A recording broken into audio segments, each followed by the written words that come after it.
that there is a deeper social and economic issue that is going on within Britain.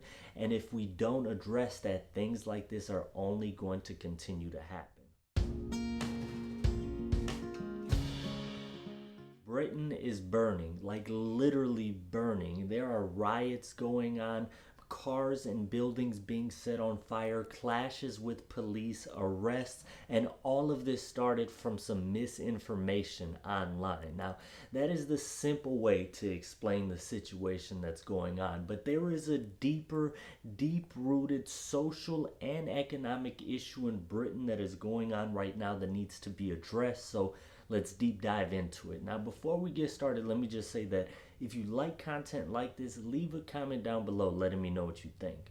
Make sure you subscribe for more content like this and hit that thumbs up button for me. At the end of July, at a seaside town, at a children's dance class, a 17-year-old with a knife attacked and killed children. Now, as a parent, as somebody that has a child that is the age of the victims in this situation, the first thought that came to my mind was anger. I got defensive. The first thing that I thought of is how can I protect my child from ever going through anything like that at all costs possible. Now, that is my initial thought that came up when I heard about this horrible situation. Now, because the suspect was 17-year-old, very little information was released about him, and that's just part of Britain's law. If somebody is a minor, they get arrested, stuff like this, their identity isn't necessarily revealed to the public. Now, this led to a lot of misinformation online, specifically a lot of people saying that this was a Muslim asylum seeker that committed these acts, and this led to just a lot of violence and a lot of bad things within the country. So after this misinformation was spread online, you had people outside of mosques, which are Muslim places of worship, and they're, just racist comments and clashing with police. I believe a police van was set on fire, people arrested, and as time went on, this went from happening at one place where this took place, the crime took place, and it became a national thing, a big national event, and all type of cities all around the country. People would go outside of hotels and where asylum seekers were housed, or they thought that they were housed, and they'd be rioting and looting, and a whole bunch of stuff was going on. Well, eventually, because of how widespread and how national this became, and it was international news, everybody was covering the event.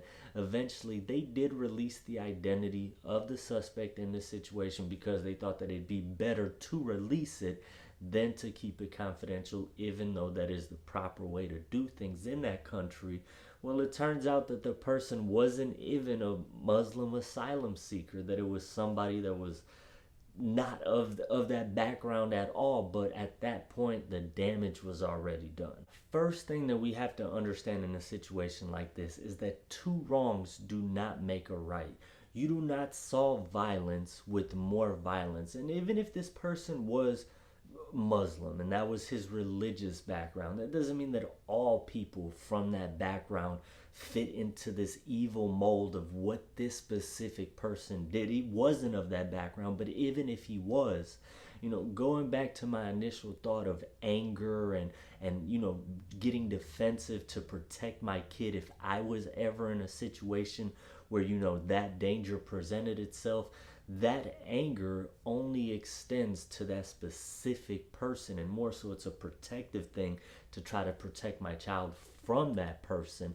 It doesn't extend to the background of what that person, like for example, say that the person that committed the crime was somebody that likes soccer. I'm not gonna just anybody that likes soccer out here, I'm gonna get. No, it's, people have likes and backgrounds and religious views. That does not mean that everybody from that background is a bad person because somebody from that background committed a crime. That logic doesn't make sense, and people need to get it out of their head. Now, there is also a deep-rooted issue that is going on within Britain that is leading to these type of things. There is a growing gulf between people that have a lot of money and people that are just struggling to get by. And people that are just struggling to get by, they are going more and more into a poor class. The poor are continuing to be poor.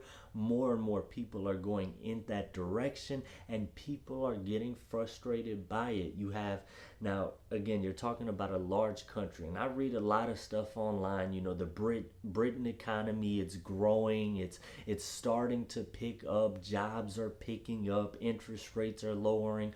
Well, you have to also understand that in this current society that we have, this advanced society with technology and different things kind of taking off and things being so fast paced, we have to be careful of leaving people behind. And people are starting to get frustrated with the rise of cost of living and inflation and different things. And you're talking about a country where the last couple of years, 500,000 people entered into the country year after year, and people that have been there for a while, either for a lack of knowledge, education, or whatever, they feel that, well, these people are taking my jobs, these people are making it harder for me. So there's a spite, there's a hatred that sort of develops for immigrants. And while a whole bunch of people moving in at once and maybe they do get some jobs, that's also an economic issue that's going on within the country.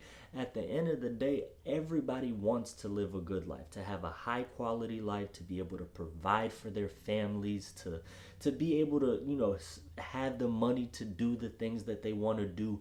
That is becoming harder and harder to come by, and a lot of people that are sort of being left behind, or just it's getting harder on them, they're frustrated and they're starting to lash out in different ways. And you're seeing situations like this come up where they come off hateful, and they come off anti-immigrant and all of these things, where at the end of the day people are struggling economically and they really need help. And with the way that the economy and the world is going, it doesn't seem like we are solving that problem for people. Now, with all of that being said, there is no excuse for racism. For racism and hatred and violence, those things, we never stand for those things. You do not want to see those type of things going on. And there were anti-protests and which a lot of stuff going on within the country. But we have to understand that there is a deeper social and economic issue that is going on within Britain. And if we don't address that, things like this are only going to continue to happen. If you like content like this, leave a comment down below letting me know what you think.